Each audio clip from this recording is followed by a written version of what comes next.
সম্মানিত দর্শক শ্রোতা ভাই বোনেরা, আসসালামু আলাইকুম। স্টক ইনভেস্টর বিডি চ্যানেলের পক্ষ থেকে আপনাদের সবাইকে স্বাগতম জানাচ্ছি। আমি আজকে আপনাদের সাথে ঢাকা স্টক এক্সচেঞ্জের প্রধান সূচক ডিএসসিএক্স ইন্ডেক্স নিয়ে আলোচনা করব এবং আগামী কার্যদিবসটি শেয়ার বাজারে কেমন যেতে পারে এই বিষয়টি আপনাদের সামনে তুলে ধরার চেষ্টা করব এবং আলোচনার মাধ্যমে বুঝিয়ে দেওয়ার চেষ্টা করব। সো হ্যালো, আমি Yasin Shoaib, welcome to my channel. আর এখনও যারা আপনারা আমার এই চ্যানেলটিকে সাবস্ক্রাইব করেনি, প্রতিদিনকার মার্কেট আপডেট পেজে চ্যানেলটিকে সাবস্ক্রাইব করবেন এবং পাশে থাকা নোটিফিকেশন আইকনটি অন করে দিবেন। অলরেডি যারা চ্যানেলটিকে সাবস্ক্রাইব করেছেন তাদেরকে অসংখ্য ধন্যবাদ জানাচ্ছি। তো দর্শক, আমরা যদি আজকে ডিএসসিএক্স ইন্ডেক্সের ডে চার্টের দিকে একটু লক্ষ্য করি তাহলে দেখতে পাচ্ছি আজকে আমরা যে ক্যান্ডেলটি পেয়েছি এটি কিন্তু বিগত দিনের মতোই একটি রেড হ্যামার ক্রিয়েট করে দিনটি পার করেছিল এবং আমাদের আজকের বাজারটি ৬৩৩১ পয়েন্টের কাছে কিন্তু মার্কেটটি ক্লোজ করেছে। তো যাই হোক, ভলিউমের দিকে লক্ষ্য করলে দেখতে পাচ্ছি যে ভলিউমের রেড একটি ভলিউম ক্রিয়েট করে দিনটি পার করেছে, বাট আমাদের ভলিউমের কিছুটা হলেও ইনক্রিজমেন্ট ছিল। তার মানে হচ্ছে আমাদের শেয়ার বাজারে আজকে লেনদেনের পরিমাণটি কিছুটা বেড়েছিল বিগত দিনের থেকে। তো বিস্তারিতভাবে আলোচনায় যাওয়ার আগে আমরা যদি আজকে মার্কেট মুভমেন্টটি একটু লক্ষ্য করি তাহলে দেখতে পাচ্ছি আজকে আমাদের শেয়ার বাজারে দিনটি শুরু হয়েছিল ৬৩৩৭ পয়েন্ট থেকে। দিনটি হাই করেছিল ৬৩৫২ পয়েন্টের কাছে এবং দিনটি লো করেছিল ৬৩২৮ পয়েন্টের কাছে এবং মার্কেট ক্লোজ করেছে ৬৩৩১ পয়েন্টের কাছে এবং মার্কেট মুভমেন্ট লক্ষ্য করলে দেখতে পাচ্ছি ৬ পয়েন্ট ডাউন ট্রেন্ডের দিকে গিয়েছে। তো যাই হোক, আমরা যদি এখন গ্রাফ চার্টের দিকে লক্ষ্য করি তাহলে দেখতে পাচ্ছি দিনের প্রথম ভাগ থেকে আমাদের বাজারটি ঊর্ধ্বমুখী ছিল, পরবর্তীতে সেল প্রেসারে কিন্তু বাজারটি ডাউন ট্রেন্ডের দিকে চলে এসেছে। পরবর্তীতে কিছুটা আপট্রেন্ড করার চেষ্টা করলেও সেল প্রেসারে কিন্তু দিন শেষে একটি বড় ধরনের আমরা লক্ষ্য করতে পারছি। তো আমরা যদি এখন ডিএসসিএক্স ইন্ডেক্সের এক্সট্রেন্থ মিটারটি একটু লক্ষ্য করি তাহলে দেখতে পাচ্ছি ৪৯টি শেয়ারের দাম বেড়েছে, ১২১টি শেয়ারের দাম কমেছে এবং ১৮৭টি শেয়ারের দাম অপরিবর্তিত অবস্থায় রয়েছে। তো যে সকল কোম্পানির শেয়ারগুলো আজকে আমাদের শেয়ার বাজার প্লাস ইন্ডেক্স কন্ট্রিবিউট করেছিল সেখানে উঠে এসেছে স্কয়ার ফার্মা, ওরিয়ন ইনফিউশন, সিপার resource, Rupali bank, Asia insurance, AIL Pubali bank, EIL, legacy food এবং বার্জার পেইন্ট। একই সাথে যে সকল কোম্পানিগুলো আজকে আমাদের শেয়ার বাজারে মাইনাস ইন্ডেক্স কন্ট্রিবিউট করেছে সেখানে উঠে এসেছে Heidelberg cement, Midland bank, Olympic, Singer BD, Rupali life insurance, Reliance insurance, Lafarge Holcim, এডিয়ান টেলিকম, এমারল্যান্ড অয়েল এবং আরডি ফুড। তো দর্শক, আমরা যদি এখন ডিএসসিএক্স ইন্ডেক্সের সাপোর্ট এবং রেজিস্ট্যান্স লাইনটিকে একটু লক্ষ্য করি তাহলে দেখতে পাচ্ছি বর্তমানে আমাদের প্রথম যে সাপোর্ট লাইনটি রয়েছে এটি রয়েছে ৬৩০৫ পয়েন্টের কাছে। দ্বিতীয় যে আমাদের সাপোর্ট লাইনটি রয়েছে এটি রয়েছে ৬২৩১ পয়েন্টের কাছে এবং তৃতীয় যে আমাদের সাপোর্ট লাইনটি রয়েছে এটি রয়েছে ৬১৬৪ পয়েন্টের কাছে। তো দর্শক, আমরা যদি এখন রেজিস্ট্যান্স লাইনটিকে একটু লক্ষ্য করি তাহলে দেখতে পাচ্ছি আমাদের প্রথম যে রেজিস্ট্যান্স লাইনটি রয়েছে এটি রয়েছে ৬৩৮৬ পয়েন্টের কাছে। দ্বিতীয় যে আমাদের রেজিস্ট্যান্স লাইনটি রয়েছে এটি রয়েছে ৬৪৬৩ পয়েন্টের কাছে।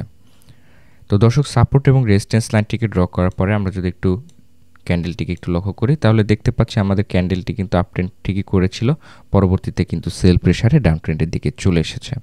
তো যাই হোক, আমরা যদি এখন আরএসআইটিকে একটু লক্ষ্য করি তো আরএসআইটি লক্ষ্য করলে দেখতে পাচ্ছি বড় ধরনের একটি ফলডাউন আমরা লক্ষ্য করতে পারছি এবং বর্তমানে ৪৮ পয়েন্টের কাছে কিন্তু আমাদের আরএসআইটি ক্লোজ করেছে। তো যেহেতু আমাদের আরএসআইয়ের ৪৯ পয়েন্টের কাছে একটি সাপোর্ট লাইন ছিল, এই সাপোর্ট লাইনটিকে কিন্তু ব্রেকআউট করে ফেলেছে। তো পরবর্তী যে আমাদের আরএসআইয়ের সাপোর্ট লাইনটি রয়েছে এটি রয়েছে কিন্তু ৪৫ পয়েন্টের কাছাকাছি। তো আমরা কিন্তু আরএসআই থেকে কিন্তু পজিটিভ কোনো সিগন্যাল পাচ্ছি না। তো আমরা যদি এখন এমএসিডি ক্রস ওভারটি একটু লক্ষ্য করি তাহলে দেখতে পাচ্ছি এমএসিডি ক্রস ওভার যে ফাস্ট মুভিং অ্যাভারেজ লাইনটি আমরা লক্ষ্য করলে দেখতে পাচ্ছি ডাউন ট্রেন্ডের দিকে অবস্থান করছে এবং স্লো মুভিং অ্যাভারেজ লাইনটিও কিন্তু একটি ডাউন ট্রেন্ডের দিকে অবস্থান করছে। তো এখানে কিন্তু একটি ক্রস ওভার সম্পন্ন করে ফেলেছে, তো এটি কিন্তু একটি ভয়ের একটি বিষয়। তো এমএসিডি ক্রস ওভারের হিস্টোগ্রামের ভলিউমের দিকে লক্ষ্য করলে দেখতে পাচ্ছি ভলিউমটি একটি রেড ভলিউম ক্রিয়েট করে ফেলেছে এবং বিগত দিনের থেকে কিন্তু একটি বড় ধরনের একটি রেড ভলিউম ক্রিয়েট করে দিনটি পার করেছে। তো হিস্টোগ্রামের ভলিউম থেকেও কিন্তু আমরা কোনো পজিটিভ সিগন্যাল পাচ্ছি না। তো এমএসিডি থেকেও কিন্তু আমরা কোনো পজিটিভ সিগন্যাল পাচ্ছি না, আরএসআই থেকেও কিন্তু কোনো পজিটিভ সিগন্যাল পাচ্ছি না। তো আমরা যদি এখন ক্যান্ডেলস্টিক প্যাটার্ন একটু যদি ফিরে যাই তাহলে দেখতে পাচ্ছি যে ৬৩২৯ পয়েন্টের কাছে বা ৩০ পয়েন্টের কাছে যে আমাদের একটি সাপোর্ট জোন রয়েছিল, সংক্ষিপ্ত একটি সাপোর্ট জোন, এটিকে কিন্তু সকালবেলা ব্রেকআউট করে ফেলেছিল এবং পরবর্তীতে কিন্তু আবার আপট্রেন্ড করে আমাদের ৬৩৩১ পয়েন্টের কাছে কিন্তু মার্কেটটি ক্লোজ করেছে। তো ইচ্ছা করলে কিন্তু আমাদের এই যে লাইনটি রয়েছে এটিকে ব্রেকআউট করতে পারতো এবং এটিকে পুরোপুরি ব্রেকআউট করে ডাউন ট্রেন্ডের দিকে চলে আসতে পারতো এবং নিচে চলে আসতে পারতো আমাদের 6029 বা 30 পয়েন্টের নিচে। তো যেহেতু আমাদের 6331 পয়েন্টের কাছাকাছিতে অবস্থান করছে, তো আমাদের এই সংক্ষিপ্ত সাপোর্ট লাইনের কাছাকাছিতে অবস্থান করছে, তো কিছুটা হলেও আমরা আশার আলো দেখতে পাচ্ছি যে এখান থেকে একটি রিকভারি করে কিছুটা আপ ট্রেন্ডে যেতে পারে আগামীকালকের বাজারটিতে। তো আজকে যে জিনিসটি হয়েছে এটি কিন্তু একটি প্যানিক সেলের মাধ্যমে বাজারটি ফল ডাউন করেছে। তো আগামীকালকে আপনারা যারা বিনিয়োগ করবেন বলে চিন্তাভাবনা করছেন, অবশ্যই 6329 বা 30 পয়েন্টের এই সাপোর্ট লাইনটি ব্রেকআউট করে কিনা এটিকে ভালোভাবে অবজার্ভ করে তারপরে বিনিয়োগের সিদ্ধান্ত নেবেন। তো আশা করছি এখান থেকে ব্রেকআউট না করে এখান থেকে কিন্তু কিছুটা হলেও রিকভারি করে আপ ট্রেন্ডে যাওয়ার একটি প্রবাবিলিটি দেখানোর সম্ভাবনা এখনও রয়েছে।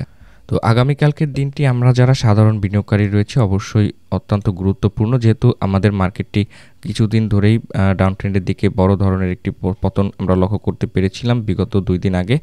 তো ধীরে ধীরে কিন্তু আমাদের বাজারটি ডাউন ট্রেন্ডের দিকে চলে এসেছে। সো আমরা চেষ্টা করব যে আমাদের বাজারটি ধৈর্য ধারণ করে তারপরে বিনিয়োগের সিদ্ধান্ত নেওয়া। তো আগামীকালকের বাজারটি নিয়ে কিন্তু আমি আশাবাদী কিছু একটা মিরাকেল আমাদের আগামীকালকের বাজারে আমরা লক্ষ্য করতে পারবো এবং এখান থেকেই আমাদের বাজারটি আপ ট্রেন্ডে যাওয়ার একটি প্রবাবিলিটি দেখানোর একটি সম্ভাবনা দেখাবে বলে আমি ধারণা করি। তো আগামীকালকের বাজারটি যদি আমাদের এই 6329 বা 30 পয়েন্টের লাইনটি ব্রেকআউট করে ফেলেও সেক্ষেত্রে কিন্তু আমাদের 6325 পয়েন্ট পর্যন্ত যদি ডাউন ট্রেন্ডে নামতে পারে তারপরে কিন্তু আবার রিকভারি করে আপ ট্রেন্ডে যাওয়ার একটি প্রবাবিলিটি দেখাবে। তো আশা করছি 6325 পয়েন্টের নিচে আর নামবে না, তো এখান থেকেই আবার রিকভারি করে আপ ট্রেন্ডে যাওয়ার একটি সম্ভাবনা রয়েছে। তো আগামীকালকের বাজারটিতে আমরা 6344 বা 45 পয়েন্ট পর্যন্ত আপ ট্রেন্ডের একটি র্যালি আমরা লক্ষ্য করতে পারবো বলে আমি ধারণা করছি। তো ধন্যবাদ সবাইকে আমার এই ভিডিওটি দেখার জন্য। এখনও যারা আমার এই চ্যানেলটিকে সাবস্ক্রাইব করেনি প্রতিদিনকার মার্কেট আপডেট পেতে চ্যানেলটিকে সাবস্ক্রাইব করবেন এবং পাশে থাকা নোটিফিকেশন আইকনটি অন করে দিবেন। অলরেডি যারা চ্যানেলটিকে সাবস্ক্রাইব করেছেন তাদেরকে অসংখ্য ধন্যবাদ জানাচ্ছি। আপনার এবং আপনার পরিবারের সবার সুস্বাস্থ্য এবং মঙ্গল কামনায় ভিডিওটি শেষ করছি। আমার জন্য দোয়া করবেন এবং আমার পরিবারের জন্য দোয়া করবেন। আসসালামু আলাইকুম।